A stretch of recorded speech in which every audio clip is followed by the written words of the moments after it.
আজকে শুক্রবার, তো শুক্রবার দিনটাতে এমনিতেই স্পেশাল, কিন্তু আজকে কি স্পেশাল হতে যাচ্ছে। আর এখানে আমার সকালের নাস্তা তো একটাই ছিল ফ্রোজেন আম, গত বছরের, সেটা আমি এখন খাবো মুড়ি দিয়ে। কালকের বানানো পুডিংটা আর কাটা হয় নাই, বৃষ্টির মধ্যে বের হইতেছি। তো বৃষ্টি এখন অবশ্য নাই, বাচ্চা কাচ্চা রেখে আমরা এখন যাচ্ছি 300 ফিট। আসসালামু আলাইকুম এভরিওয়ান, আবারও চলে আসলাম নতুন আরেকটি ব্লগ নিয়ে। আর আজকে শুক্রবার, তো শুক্রবার দিনটাতে এমনিতেই স্পেশাল, কিন্তু আজকে কি স্পেশাল হতে যাচ্ছে সেটাই আমরা আজকে একটু দেখব। আর বৃষ্টি তো হচ্ছে, কাল ধরে যে বৃষ্টি হচ্ছে লাগাতার, বৃষ্টি থামার কোনো নাম নাই, বৃষ্টি চলতেছে। তো আজকে আমাদের হবে খিচুড়ি বিলাস। তো রান্নার মেনুগুলো একটু দেখে নেই, চলেন।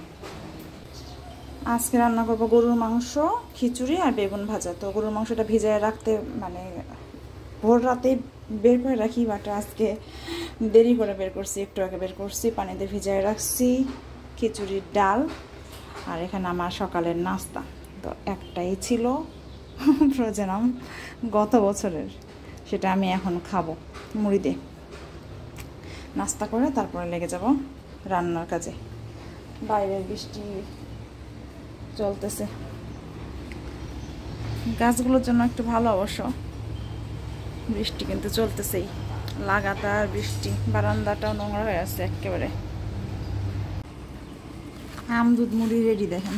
তো আমটা আমি পিলার দিয়ে ছাড়িয়ে নিয়েছি, পিলার অথবা মনে করেন ওই যে ছুরি দিয়ে আপনারা আইসড আমটাই ছাড়াইতে পারেন। তো ছাড়াই নেওয়ার পরে একটু আপনারা চাইলে ওভেনে গরম করে নিতে পারেন, বাট আমি নেই, আমার ঠান্ডা ঠান্ডাই ভালো লাগে। তা আমি এই তো সমস্যা নেই, আমার ঠান্ডা ঠান্ডা ভালো লাগে, মানে ওই রকম না, বাট সমস্যা নেই। যাই হোক, এই তো মাখানো শেষ, এখন খেয়ে নেব মজাদার আম মুড়ি। বেগুন ভাজি রান্না করা শেষ, এখন গরুর মাংস আর খিচুড়ি হবে। কে রায়ান রেডি হয়েছে, নামাজে যাবে।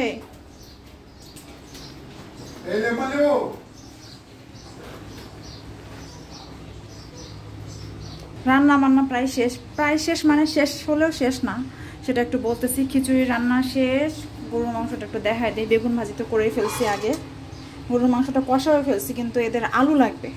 তো বিহাইন্ড দ্য সিন আজকে আমাদের যা, মানে আমি গোসলেও যেতে পারতেছি না, ওরা একটু বাজারে গেছে, বাজার করে আসবে, আলু নিয়ে আসবে, তারপর আমি আলুটা দিব। আলু যে শেষ হয়ে গেছে এটা আমার বলতেও মনে নাই। আর আমাদের শুক্রবার দিন করে এখানে বাজার করে, তো যার জন্য দেখা যায় যে শুক্রবারের দিন নামাজ টামাজ পড়ে বাজার করে নিয়ে আসে, তো আমার বলতেও মনে না। আর এখানে তো এত কাছাকাছি নাই, হয়তো আগে বললে হয়তো অনলাইনে অর্ডার দিয়ে আনতো। আর যে বৃষ্টি এইখানে এই যে এরকম করে কাপড় মেলা লাগতেছে, তো অনেকে ভাবেন লাইফটা কত স্মুথ, রান্না করে ফেললাম চটপট, টেবিলে সাজাই দিলাম শেষ। বাট বিহাইন্ড দ্য সিন এরকম যে আমি এখনও গোসলে যাইতে পারি না, ওদের জন্য ওয়েট করতেছি, আবার দরজা খুলতে হবে আসলে। তো সব কিছু মিলায়ে চিন্তা করে আর বাথরুমে যেতে পারতেছি না, মানে গোসলে যেতে পারতেছি না, যে আটকা পড়ে গেছি। তো লাইফটা যত স্মুথ মনে হয় আসলে ততটা স্মুথ না। শুক্রবারেও শান্তি নাই, দুনিয়ার কনস্ট্রাকশনের সাউন্ড, বিচ্ছিরি একটা অবস্থা। বাইরে তো একটু বৃষ্টি প্যাচে কাদা, এখন একটু বৃষ্টিটা থামছে, বাট কাপড় নিয়ে এত দৌড়াদৌড়ি করতে হইতেছে, আমি বাইরে আজকে আর এই জন্য কাপড়ে মেলি নাই। ওয়েদারটা খুবই সুন্দর, আর মনে হইতেছে যে একটু বাইরে ঘুরতে গেলে বেশ ভালোই হয়। দেখা যাক যাবো কিনা। ফুলগুলো দেখেন, গাছগুলো, ফুলগুলো, তো এগুলো দেখলে আমার শান্তির জায়গা হলো এই প্ল্যান্টার। বাজার ঘাট করে নিয়ে আসছে অবশেষে, কাঁচা বাজার অল্প, আমার কাঁচা বাজার আছেই, গত সপ্তাহের কাঁচা বাজারই শেষ হয় নাই, আর খালি আলুটাই আমার শেষ হয়ে গেছে। আনছে আম, এই যে আম, এই তুমি এটা আম্রপালি এত আগে আম চলে আসছে বাজারে, আসলে সবই পাওয়া যায়। আম্রপালি নিয়ে আসছে কিন্তু কাঁচা। আর এটাও তো কি আম বলছে, এটা হাড়িভাঙ্গা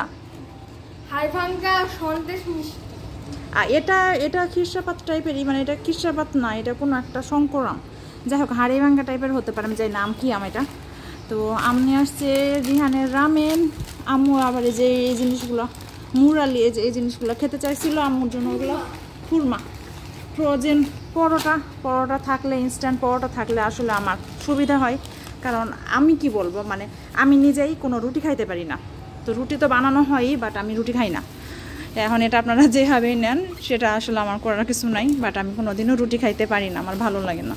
তো আমি নাস্তা করলে মুড়ি টুড়ি খাইলেও আমার সমস্যা নেই, বাট আমার খাইলে একটা পরোটা খাই, সমস্যা নেই। এই যে আনছে ব্রেড, বাচ্চাদের মাফিন, আনছে শাক, কলমি শাক, প্ল্যান্টারগুলো একদিন তুলতে হবে। আমি আনতে বলছিলাম লতি, আমার একটু চিংড়ি আছে, বাচ্চারাও লতি পছন্দ করে। তো আজকে কাঁচা বাজারের মধ্যে এই যে লতি আনছে, দেখেন শাক আনছে, এই তো, আর আম আনছে, আর আনছে অল্প করে মিষ্টি। তো মাঝে মাঝে আসলে মিষ্টি টিষ্টি খেতে ভালোই লাগে। দেখি কি এগুলো কি আনছে। মিষ্টিগুলো দেখেন, এই যে মিষ্টি, এটা এক ধরনের মিষ্টি। এখানে হাফসি সন্দেশ নিয়ে আসছে। আর রায়ান নাকি কাবাব খাবে, সো কাবাব নিয়ে আসছে। এখন কাবাব কী দেখাবে বুঝি না, এই দুপুরে লাঞ্চের টাইমে সে কাবাব কী দেখাবে, এখন খিচুড়ি দিয়ে কাবাব খাবে কিনা আমি জানি না। কিন্তু শকিং নিউজটা বলি, শকিং নিউজ হলো সব কিছুর মধ্যে যে জিনিসটার জন্য আমি এতক্ষণ ওয়েট করতেছি, আলু, সে আলুটাই আনে নাই। তো আলুটা আনছে, রিহানা বলতেছে প্যাকেটও করছে, বাট আলু দেয় নাই। তো এতক্ষণ এই আলুর জন্য দেখেন আমি রান্নাঘর পুরো ক্লিন করতে পারি নাই, কোনো কিছু করতে পারি নাই। বাচ্চারা আলু এত পছন্দ করে, আমি মাংসটা এই জন্য আমি গোসলেও গেলাম না, যে ঠিক আছে থাকুক আলু আসুক। আমি প্রেশার কুকার রেডি করে রাখছি, এখানে যে আলুটা চট করে সিদ্ধ করে মাংসটার মধ্যে দিয়ে দিব, সব কিছু রেডি, সব কিছু রেডি। এখানে তেলও রাখছি একটু, যে একটু আলুটা ভেজে দিব, সব কিছু করছি, কিন্তু আমার আসল জিনিসটাই আমার দেয় নাই। তো একটা মনটা খুব খারাপ খারাপ লাগতেছে। আজকে আলু ছাড়াই খাইতে হবে, কোনো কিছু করার নাই, আলু দেয় নাই। কেন তোমরা দেখে বাজার নেও নাই? বাজার যখন কাউন্টারে দেওয়া হয়েছে তখন দেখো নাই যে আলু দিল কি না? কইছিলা দাঁড়ায়? তোমরা কইছিলা, হাওয়া হয়ে গেছিলা। এখন আলু ছাড়া খাও, কিছু করার নাই। ঝরঝরা খিচুড়ি, আচার, বেগুন ভাজি, গরুর মাংস, শেষ পর্যন্ত আলু ম্যানেজ হয়েছে। রিহানার বাবা আবার পরে আলু নিয়ে আসছে, পরে আলু দিয়ে গরুর মাংস খাওয়া হইতেছে। রিহান আবার কাবাব নিছে এর মধ্যে। কাবাব দিয়ে খাইতে কেমন লাগতেছে রিহান? ভালোই লাগতেছে, খাও। তো এই চাল নিয়ে একটু বলি, এটা হলো পাইজাম চাল, একটা গিফট প্যাকে পাওয়া গেছিলো। তো এটা আমার ভাত রান্না করার ইচ্ছা হয় নাই, ভাবলাম যে একটু খিচুড়ি রান্না করে ফেলি, নষ্ট করি কেন। তো এই জন্য চালগুলো দেখেন, দানাগুলো একটু মোটা মোটা। তো স্বাদ নাকি ভালোই হয়েছে, রিহানার বাবার মতামত। তো যাই হোক, সমস্যা নেই, স্বাদ ভালো হইলেই হয়েছে। কালকের বানানো পুডিংটা আর কাটা হয় নাই, আজকে দেখেন পুডিংটা আমি কাটলাম মাত্র। বাচ্চা কাছে খাওয়ার জন্য অস্থির। এখন লাঞ্চের পরে দেখেন ওরা অস্থির, খিদা নাকি পাইছে। বৃষ্টির মধ্যে বের হইতেছি, তো বৃষ্টি এখন অবশ্য নাই, বাচ্চা কাচ্চা রেখে আমরা এখন যাচ্ছি 300 ফিট। তো যাই হোক, আমরা শুধু দুইজনই আজকে যাব। আর আমাদের লোকটা একটু দেখেন। তো হঠাৎ করে বৃষ্টির মধ্যে, বৃষ্টির দিনের গান শুনতেছিল, তো গান শুনে শুনে আমি খুবই ইন্সপায়ার হয়ে গেলাম, শাড়ি পরে ফেলছি আজকেও। আর এখন যাইতেছি 300 ফিট। আমরা আসলাম, তো নীলামার্কেট পর্যন্ত এখনো পৌঁছাই নাই মোড়টাতেই। আর এখানে আমরা এখন খাবো 12 ভাজা। এই যে 12 ভাজা, মচমচে না রিহানা, মচমচে। আর রিহানা বাবা খাবে মুড়ি, তো এই যে মুড়ি। আর সন্ধ্যাবেলার দৃশ্যটা এত সুন্দর, আকাশটা অসম্ভব কালারফুল দেখেন। তো মাগরিবের ওয়াক্ত এত সুন্দর একটা আকাশ, সূর্য অস্ত যাওয়ার পরে দেখেন আকাশের সৌন্দর্য, মানে রংটা দেখলে চারপাশটা এত কালারফুল, বলার মতো না। সব কিছু মিলায় সেই নৌকার মধ্যে ঝালমুড়ি, নৌকা নাই, নৌকা ছাড়া আসলে দেশে চলে না। ঝালমুড়ি এখন নৌকার মধ্যে, এই তো নৌকা। তো যাই হোক, এখনো কোনো কোনো মানুষের হৃদয়ে নৌকা থেকে গেছে। আমরা এখানে চানাচুর খাইলাম, তো বসে খুবই একেবারে আত্মা পক পক করতেছিল, যদি আবার পড়ে যাই। তো হাইট ফোবিয়া আছে, আর এখানে বসে চানাচুরটা খেয়ে চটপট করে উঠে পড়ছি। আর আমরা কোথায় চানাচুরটা খেলাম একটু দেখাই। দেখেন পাশে, এটা হলো গেটটা দেখতেছেন, কেন্দ্রীয় কবরস্থান। এটা কবরস্থান, কবরস্থানের পাশে আমরা এখানে বসে চানাচুর খাইলাম। আমরা শুধু না, অনেক অনেক মানুষ খাইতেছে চানাচুর। এখানে অনেক অনেক মানুষই চানাচুর খাইতেছে, বসে চানাচুর, মুড়ি, চা, কফি, আইসক্রিম। তো এখানে কখনো আসলে নামা হয় না।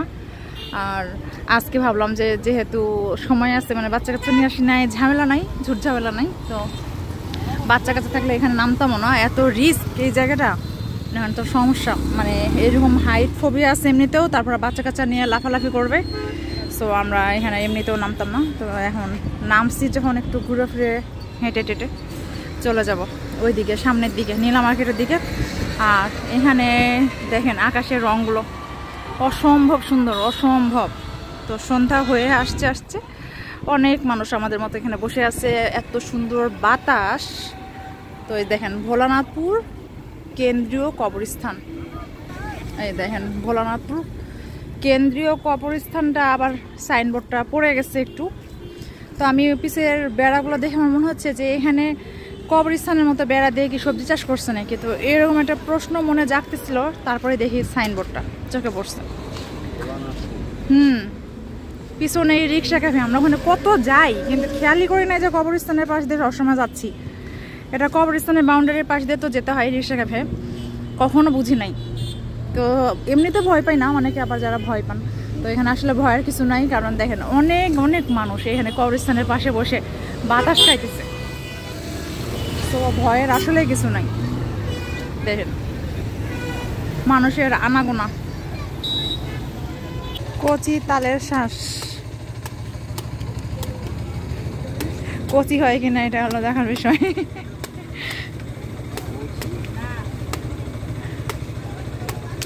এবছর তালি খাওয়া হয় নাই, অর্ধেক কি পড়ে গেছে, অনেক ছিলতে হয়। তালের শ্বাস এখনো খাইতেই পারি নাই, ছিলতে ছিলতেই এই অবস্থা। রিহানের বাবার অবশ্য একটা খাওয়া শেষ, আর আমি এটা এখনো ছিলতেই আছি, ছিলে খাইতে হবে। তো নদীর পাশে বসে আমরা এখন খাবো ভাজা পোড়া। অর্ডার দেওয়া হয়েছে অলরেডি আলুর চপের, আর বেগুনি চলে আসছে, দুইটা গরম গরম বেগুনি নেওয়া হয়েছে। খেয়ে দেখি কেমন। আর কি গান বাজনায় যে ঢুকুস ঢুকুস করে দেবে, বাজনা যে চলে ওই রকম চলতেছে। আলুর চপ দিচ্ছে, কোনো সালাদ টালাদ কোনো কিছুই নাই, বাংলা বিট লবণ টিট লবণও দেয় নাই, কোনো কিছুই না। লবণ দিতে বলি, বিট লবণ দিলে একটু ভালো লাগবে, তাই না? চাপ দিয়ে খাও।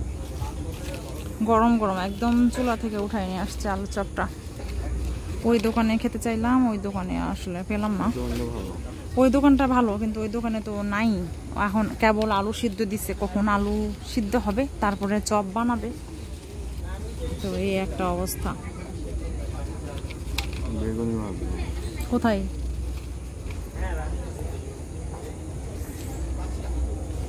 বেগুনি ভাজবে? বেগুনি আলুর চপ ভালোই চলে, বাট বেগুনি তো আমরা খেলাম, ওটা বেশ ভালোই। আলুর চপটা খেতে মন চাইছে, ওখানে দেখে খুব ভালো লাগছিল, বাট পাইলাম না। তো এখানে এটা কেমন হয় খেয়ে দেখি। রিক্সা ক্যাফে আসলাম শুধু চাটা খাওয়ার জন্য, একটা অবশ্য ড্রিঙ্কস খাইছি, কারণ অনেক তৃষ্ণা লাগছে। পরে ঠান্ডা ঠান্ডা কোনো কিছু পাই নাই, ওইটাই খাইছি।